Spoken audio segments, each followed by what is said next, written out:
Hello friends, সবাই কেমন আছো? আমি দু একদিন হয় নানু বাড়িতে এসেছি আমার। তো নানু বাড়িতে আগের সেই ভাইব স্টার নেই, আগের সমবয়সীরা নেই, আগের লোকজনও নেই, সব কেমন পরিবর্তন হয়ে গেছে। আর আমিও অনেকদিন পরে নানু বাড়িতে এসেছি, তো বোরিং হচ্ছিলাম বাসার ভিতর বসে। নানু বাড়ির পাশেই বিষখালী নদী, তাই বোরিংনেস কাটাতে নদীর পাড়ে এসে বসলাম, আবার কিছুটা সময় হাঁটলাম। আর এই সময় অনেক কিছু মনে পড়ে গেল, পুরনো স্মৃতির কথা। আসলে সময়ের সাথে সাথে সব কিছুই পরিবর্তন হয়ে যায়।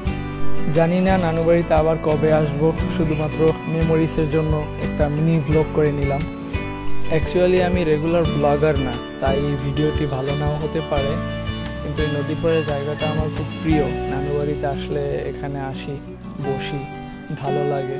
আসলে ছোট সময় নানু বাড়িতে যেই মজাটা পাওয়া যায়, বড় হওয়ার পর সেই মজাটা আর থাকে না। আগে নানা বাড়িতে নানা ছিল, এখন নেই। একটা সময়ের পর নানিও আর থাকবে না। পরিবারে যাদের কাছ থেকে আমরা বেশি পরিমাণে ভালোবাসা পেয়ে থাকি, যেমন নানা নানি, দাদা দাদি, তারাই সবার আগে আমাদের ছেড়ে চলে যায়। পারিবারিক বন্ধন এবং ভালোবাসাটাই অনেক বড় একটা ব্যাপার। সবাই চেষ্টা করবেন সেটাকে আগলে রাখার জন্য, এবং সবাই ভালো থাকবেন এই প্রত্যাশা রইল।